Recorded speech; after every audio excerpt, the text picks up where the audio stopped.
Welcome back to Beta Bay Ball. I'm your host, Justin Therio. And we got a recap of Game 5 of the NBA Finals, the first game that sort of played out just how everybody would have expected coming into the Finals. The Thunder are dominant all the way through, for the most part, outside of a third quarter comeback where TJ McConnell helped the Pacers cut their deficit from 18 down to 2, only to lose it again.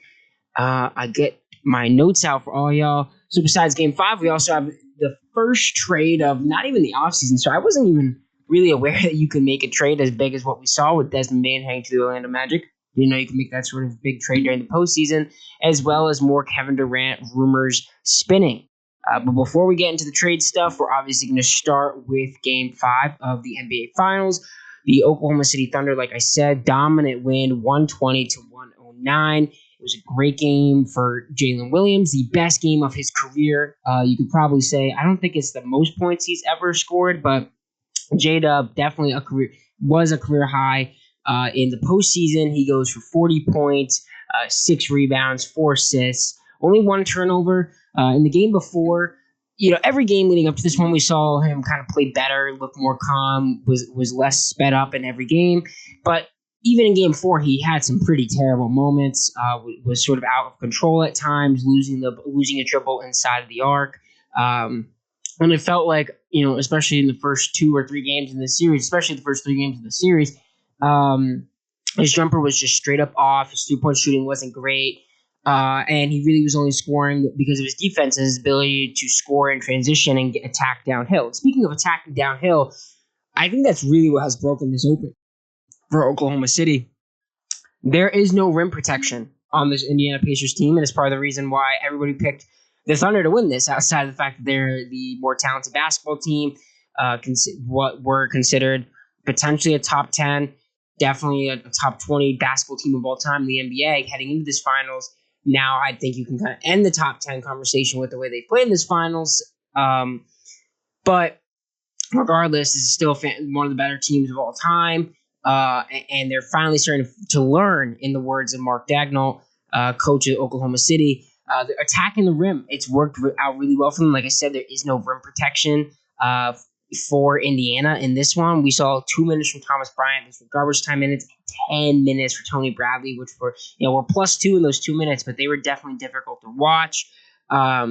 J-Dub is getting downhill. Tony Bradley could not seal him off from the rim. We saw some really. It kind of bugged me because Richard Jefferson was right to say, like, people don't understand how difficult it is to score so high off the glass like J-Dub was doing. And I'm like, dude, you could do that against Tony Bradley. Like, it's not that impressive to do it against Tony Bradley. Other guys, yeah, it's really impressive to do that against an athletic Obi Toppin or Aaron Nesmith or Pascal Siakam. Yes, it's impressive to do that, and that's what we saw J-Dub do. Just thought it was kind of silly timing for Richard Jefferson to say it in that moment. But regardless, yeah, I mean, all those names I just listed, fantastic defenders: Siakam, Nesmith, Nebenhard, Obi Toppin. Those guys are good defenders, but they're not rim protectors at all. And so I thought in this one, Oklahoma City did a fantastic job attacking in the paint. They outscored, or actually, no, they didn't outscore Indiana. I wonder if this is the first time they didn't outscore Indiana in the paint in any of these games, but 42-48 in favor of Indiana, or 48-42, so let's say the leading score first. But yeah, 48-42, Indiana wins the battle in the paint, but that didn't matter because this time, after going, I think, 3 of 16 in Game 4, OKC shoots 14 of 32, 43.8% from 3. And while it wasn't a terrible shooting game for the Pacers in terms of 3-point percentage, it was not that great from the field for some of their guys. Guys like Benedict Mathurin were terrible from the field. Tyrese Halliburton did not have a field goal. So those guys were pretty terrible from the field. And if it wasn't for TJ McConnell giving you 18, I mean, God knows what you would have gotten out of this Pacers squad, because it was an 18-point game in the third quarter, and it was TJ McConnell that kept you alive. He had a fantastic third quarter. I think he went for 12-some points in that third. But you just got nothing out of Tyrese Halliburton. His 4 points, I want to say they all came in the fourth quarter, all came at the line. and he had 3 turnovers to 6 assists. So the turnovers were a problem again. Pascal Siakam had 6 turnovers. Niebenhard had 4 turnovers. And speaking of Niebenhard, more turnovers than field goals made in this game here, but he has been a total nothing burger offensively. And like I said in the last podcast, you understand that from the sense that like he's exhausted. This has been a lot for him to, on the defensive end of the ball. He's given great effort the whole way through, but like 14 in game 1 when they stole it, 11 in game 2 when they got beat up pretty good, 8 in game 3 when they came home and defended home court, and then just 10 points in the game 4 that they blew that 10-point lead in the fourth quarter and blew their chance to win the NBA Finals. I mean, I feel like everyone kind of knew that. We talked about that on here. You blow that 10-point lead in the fourth quarter, you blow the chance to go up 3-1. And now you come back and you get stomped out in game 5, go figure. And now you go back home to Indiana. And while Tyrese Halliburton will be playing, it's important to note that he has a calf strain. And they're getting the MRI today, and that they say that's just procedure. They're downplaying it. This is the NBA Finals. Tyrese Halliburton will be suiting up and will be playing. But, expect his minutes to be a little bit less than. Expect maybe a little bit more minutes for TJ McConnell. And expect to see Tyrese Halliburton walking gingerly at times. Expect to see him sitting on the sidelines with ice and icy hot and all that stuff wrapped up on his leg. Expect more shots from everybody else. I thought in this one that Halliburton should have played less, especially after he got hurt in the first half. Lou Dort, I don't want to say shoved him to the ground, but Lou Dort is Lou Dort. This series has really made me kind of flip my opinion on him and Caruso. I don't think Caruso's dirty per se, but Lou Dort, I'm going to go out on a limb and say, is a little bit more of a physical basketball player than is necessary. And Alex Caruso, we talked about it last time, is one of those guys that maybe more than anybody in the NBA, and there are guys in the Celtics that benefit from this, that gets away with whatever because he has that reputation. But that's not the point. The point is, Tyrese Halliburton should have played less in the fourth quarter. It was. I honestly thought that when we saw McConnell come out at the end, that they were going to set him for the first few minutes of the fourth, and he would play the rest of the way through, just because he was the guy. He was doing everything he needed to do. At times, he was getting a little bit selfish and taking bad shots, but that was only after he had scored like 8 straight points for you, and he almost kind of earned it. Now, you don't want him to play like that, but that's better than what you were getting from Tyrese Halliburton. Miles Turner continues to be a no-show in the finals at times. He had that amazing fourth quarter and that game 3 win, but outside that, his point, it's 15, 16, 9, 12, and 13, and he's been pretty terrible from 3 throughout the course of this series. And on the season against, that was regular season. Okay. Postseason 3-point percentage, not terrible. It's going to be interesting to see what they might do with Miles Turner going into the offseason, just because this team looks really good with a small ball lineup, and you think you can probably get a quality center for cheap that can fit in with what you do in terms of running fast and being able to shoot the basketball. So I'm really interested to see what happens with Miles Turner and his future with the Pacers. This series has been, quite interesting for him. Siakam gave you 28 points. He was absolutely amazing in this game. Siakam continues to be one of my favorite players to watch. 5 stocks, so 3 steals, 2 blocks. Like I said, the 6 turnovers. Those were terrible, but so much, of the ball being in his hands in this one. And that's just not normally the guy that he is. Going back to Oklahoma City, we talked about it, 40 points for J-Dub, one of the best games of his career, probably the biggest game of his career, 3 for 5 from 3. He continues to get to the free throw line. I thought some of his foul, his ability to draw fouls was a little oversaturated at times, but thus is the nature of the Oklahoma City Thunder. That's how they play. They want to score at the free throw line. They want that rest. And they want the free points with the clock stopped, and they have one of the better whistles in the NBA. I mean, Shai Gilgeous-Alexander shot 13 of 14, and it's just really funny because this is a team that in the regular season was not good in the free throw margin. They foul a lot. Some referees do not give Caruso and Dort the benefit of the doubt. They call them as they should be called, per se, and then everybody else is still an aggressive defender, so it makes sense. And my point being, J-Dub and SJ are the only 2 guys on this team that consistently draw fouls, and that's what they did the other night. They draw a ton of fouls. Isaiah Hartenstein in this one, not very good. They started him again. He was a -1 on the plus minus. It's really funny. It's funny because they've won with Hartenstein starting, right? I think he has started the last 2 games. I don't think he started the last 3, but so I think they're 2-0 with him in the starting 5. But yeah, his minutes are still the same as they were when he was coming off the bench, and he still has had like the lowest plus minus of the starters. His defense is the problem. Not that he's a bad. I've said it a million times. It's not that he's a bad defender. It's that he's too slow, and it's not that he's slow. It's just that he's not fast enough to keep up with this Indiana team, and that was the case in this one. Other guys. Aaron Wiggins, bounce back game at home. Role players always play better at home. 4 of 7 from 3, 14 points. Casey Wallace finally broke through in this one. Only 17 minutes, but 11 points in 17 minutes for Casey Wallace. Three threes, four steals, and a block for Casey Wallace. He was absolutely magnificent. And speaking of steals, I do want to mention that Pascal Siakam had 3 steals? I thought he had 4. I thought they all came in the first. I know.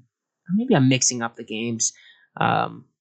Regardless, he had a great game too defensively. Caruso, no impact offensively in this one, but the defense continues to be really, really great for him, of course. And then it doesn't matter if you only got 2 points and he shot terrible. Everybody else sort of picked up the slack. Lou Dort 3 threes on those high arcing threes. You almost know that he's going to be making those.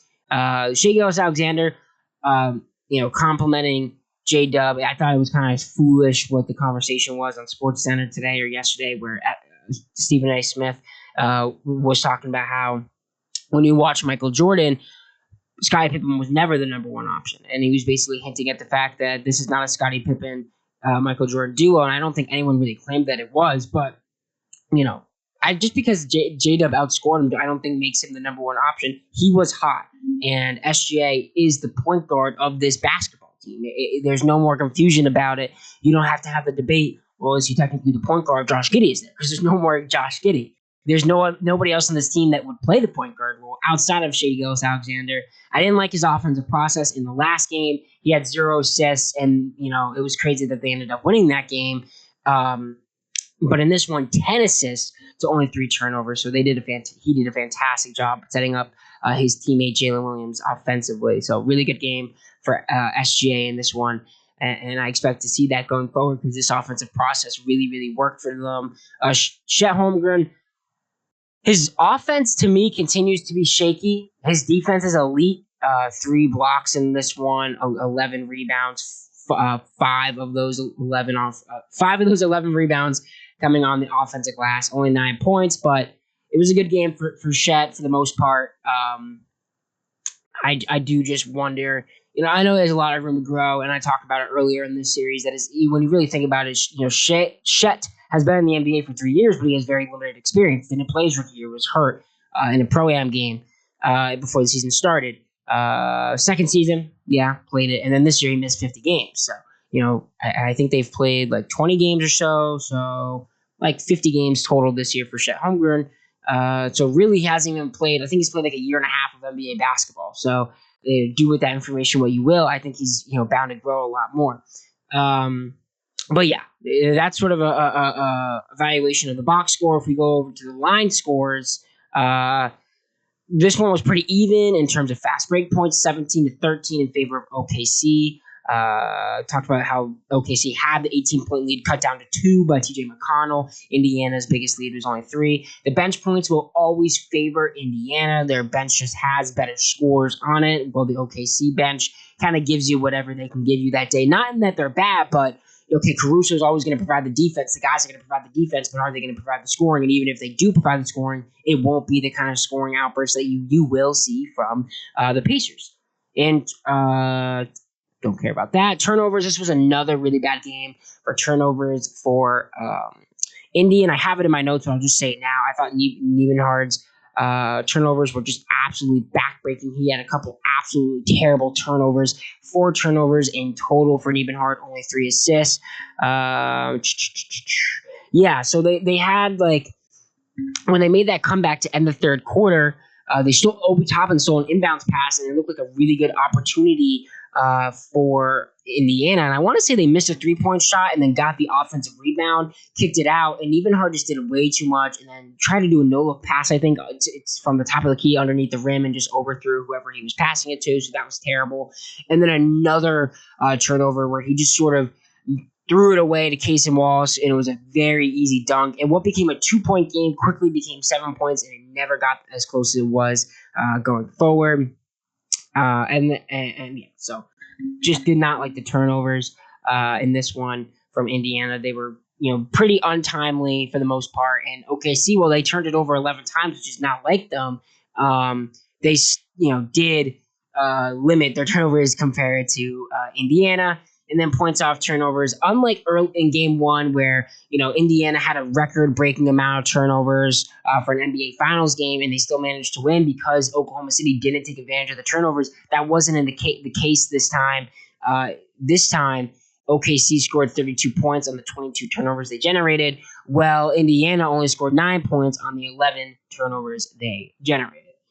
So, next up is going to be game 6, and that'll be tomorrow back in Indiana. Like I mentioned, Tyrese Haliburton dealing with that calf strain. I don't really expect anything to change for Indiana, but what I do want to see change, if things change, obviously more TJ McConnell minutes, less Haliburton minutes. I think that'll just kind of happen due to the injury that we've seen. I need to see a more aggressive and aggressive Niebenhard. Your back's against the wall. This is it. This is the first time in the postseason that they've trailed in any series. You need to see him make shots. You need to see him score 15 plus. Pascal, keep doing what you're doing.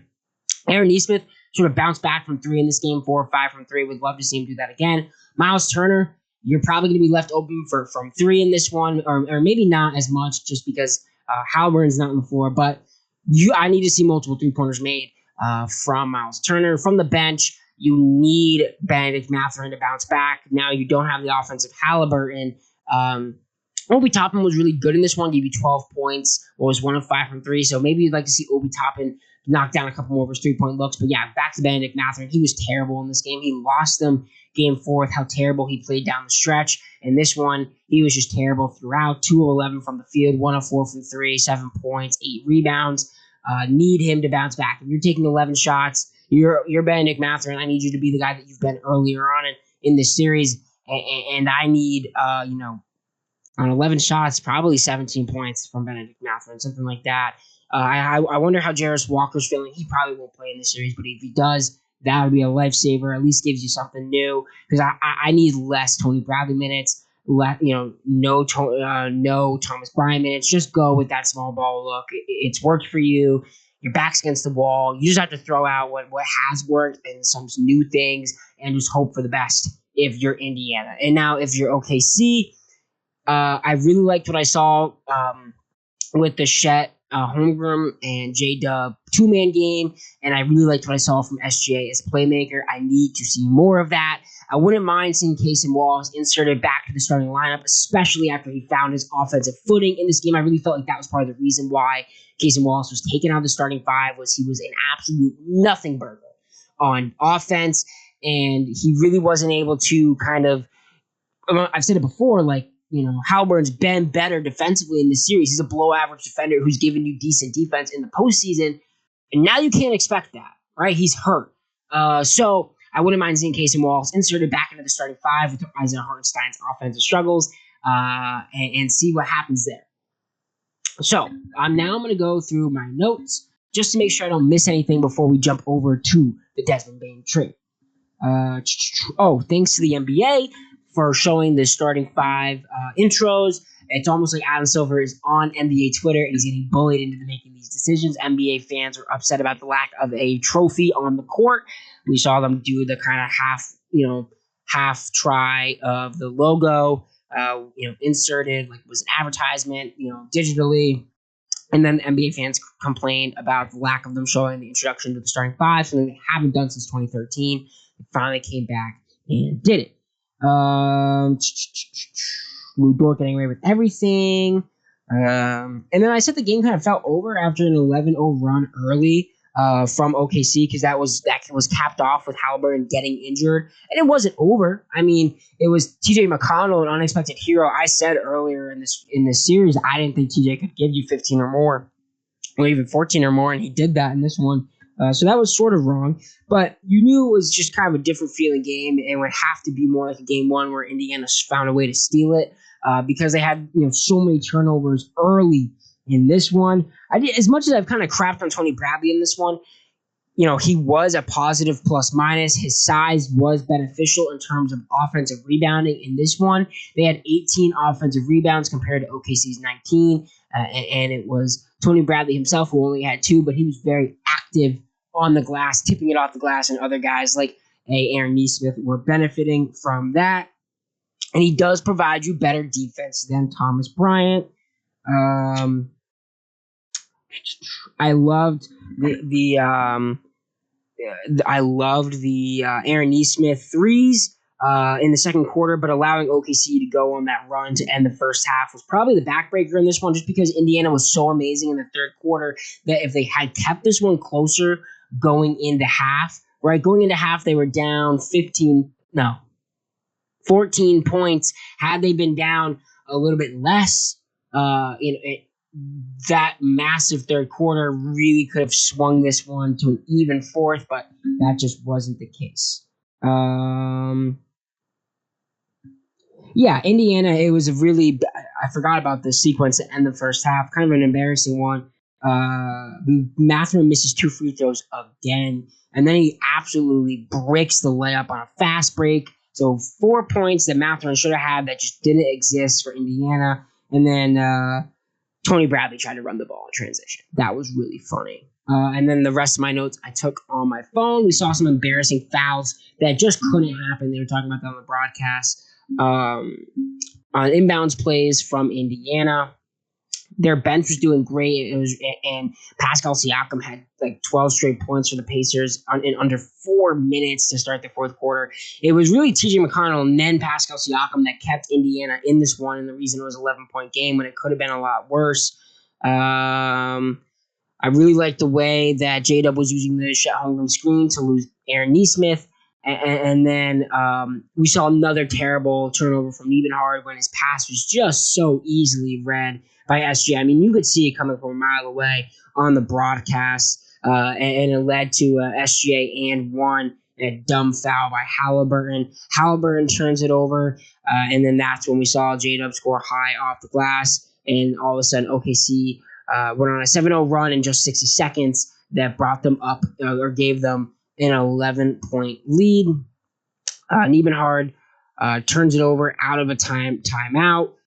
Caruso tipped a pass that he should not have made, and then we saw a foul from Nesmith on J-Dub, and then another turnover in pretty much the same spot from Halliburton into Lou Dort. It was their 4th straight turnover, and it led to a pretty dumb foul call that SGA drew, but that's just what SGA is gonna do, and it was, how can I be upset about that when it was Indiana that had just turned it over 4 times and put themselves in that position? And then all of a sudden, OKC was up with 5:05 to go. And then we saw an absolutely terrible shot from Niebenhard when he could have passed it out to Nesmith, who had been making his threes that night, and he was wide open in the corner. I mean, obviously, this was all for naught. This wouldn't have changed anything, but it was just a really dumb shot that was blocked, big time by Lou Dort, and then led to a massive 3-pointer from Dort to really seal the deal. And then how TJ McConnell came in the last few minutes, which just felt like not a white flag, but it was like a white flag substitution, right? Like that. McConnell shouldn't have come in as the white flag substitution. He should have been in earlier. And then J-Dub becomes the second Thunder player to score 40 in an NBA Finals game. Only Russell Westbrook has done so. That's kind of crazy that it's J-Dub before Kevin Durant or James Harden or SGA, obviously. So that's that for the NBA Finals Game 5. Like I said in I already told you the Game 6 changes that I'd like to see. More aggressiveness from some of the guys on Indiana, better offensive process, less turnovers, and then OKC maybe insert Caruso or Casey Wallace back into the starting 5 with sort of the defensive struggles that we've seen from Isaiah Hartenstein. But Now we're going to jump over to the shocking Desmond Bane trade and what it kind of means for the Grizzlies, as well as sort of the flexibility of the Orlando Magic going forward.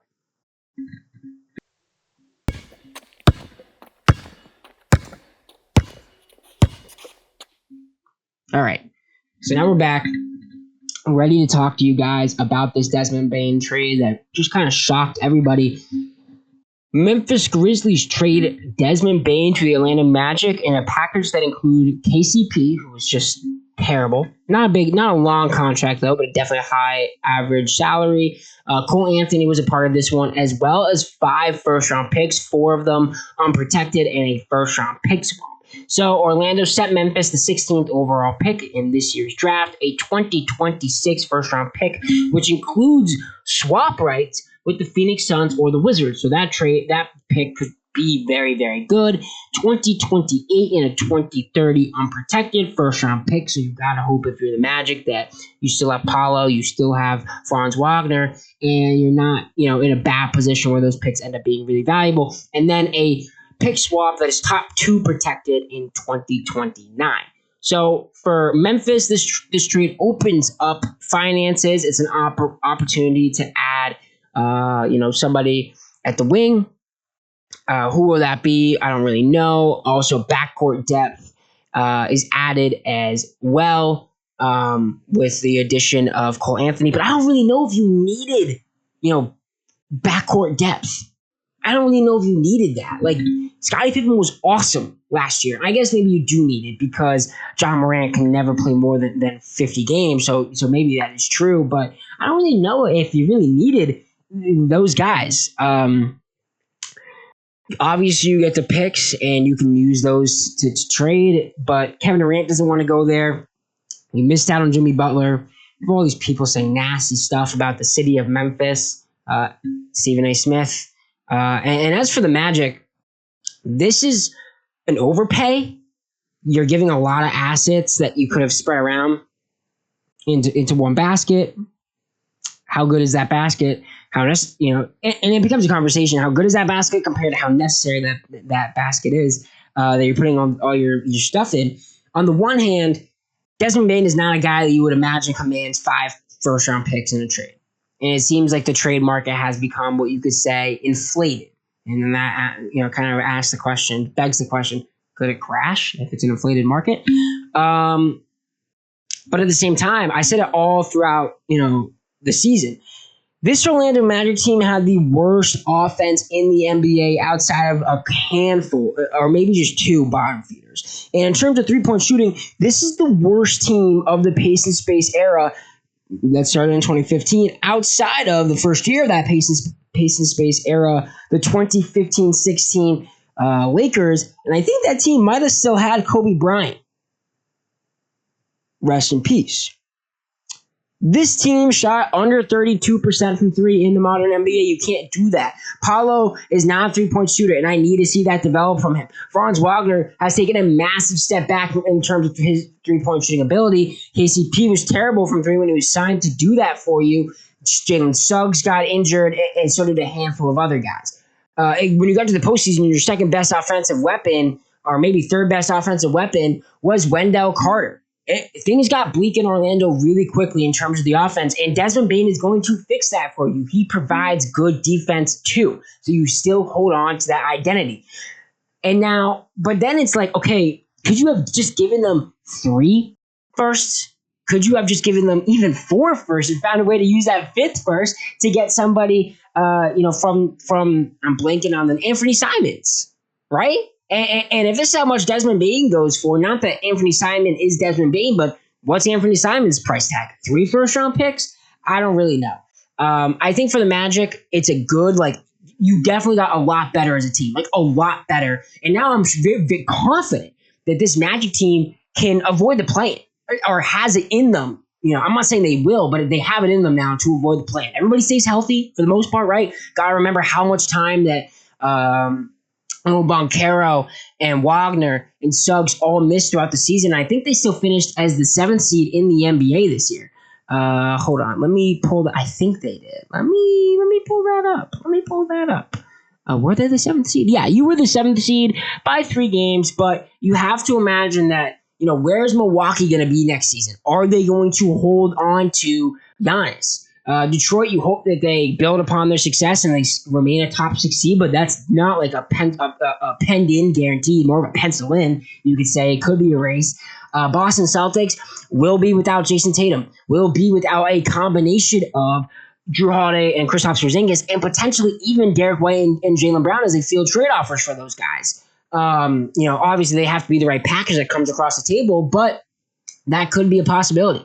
Atlanta Hawks, you're going to expect Jalen Johnson to be back next season, and everybody else, sort of improves from within. So who knows? And maybe they even add a guy in the trade market, free agency market, whatever it is. So you only finished 1 game ahead of Atlanta. It is no guarantee to me, I guess, that Orlando, this move jumps them up out of the play-in, but it is definitely a move that will not only obviously guarantee you a playoff spot of sorts next season, but could put you in a position to be in or be out of the play-in next season. And when I look at this, I'm looking at a world where one or two, one of either the Bucks or the Celtics, probably more so the Celtics, will be out of the non-play-ins, right? The top 6 next season, and you probably will stay above the Hawks and the Heat and the Bulls, right? You probably will.